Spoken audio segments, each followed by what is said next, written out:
এই শালি পাওনা দাঁড়িয়ে টেকা পাবে বারবার আসছে। আমার টেই লিবে হচ্ছে, আমি বাড়ি থাকতে পারছি না শালি। তুই বুঝতে পারছিস নাকি আমার বাড়িতে কিসের এই মানুষের বাড়ি থাকবি? হ্যাঁ, তুমি যে বাকারে বলছো না, মনে হচ্ছে আমার বাপ রে তুমি টাকা কামাই করে দিয়েছে। এই বেন্নামাগি, কোয়াত কোয়াত তুই তর্ক করছিস? তুই এই শালি, তুই বাপের থেকে কি টাকা চাইবার গেছিলাম নাকি আমি? তোর বাপ তো নিজে কইছে যে 1,50,000 টাকা দিবে। 1,00,000 টাকা দিয়েছে, 50,000 টাকা দেওয়া লাগবে না রে শালি। 50,000 টাকার মালিক আমি না রে শালি। কে? টাকার পরিবর্তে গরু দেয় নাই, আবার টাকা চাও কে? একটা জুতার বাড়ি দিব নটি, গরু আমি নিবার চাইছিলাম রে। আদা মোর একটা গরু দিয়ে 50,000 টাকা, 1 মাস না বুঝতেই মরে গেল গরুটা। গরুটা নিয়ে এসে 1 মাস না বুঝতেই মরে গেল গা। তোর দোষেই তো মরছে রে বেইমান।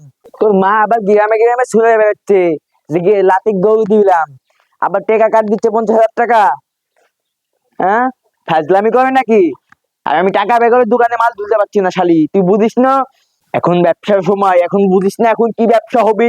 তুই বাড়ি বহায় তুই বুঝিস নি শালি। তুই বুঝলু না কিসের লাগি? কালকের মধ্যে টাকা না লাইছিস, এই বাড়িতে তো সংসার হবে না। এই বাড়িতে তো সংসার হবেই না। তোর বাপের কানের মধ্যে হান্দাই দিয়ে আসিস শালি। অত সোজা না। আমার বড় মামা দারোগা, তো ওদের হাইজতের ভাত খাওয়া পরে গোলাম। শালি কয় কি রে?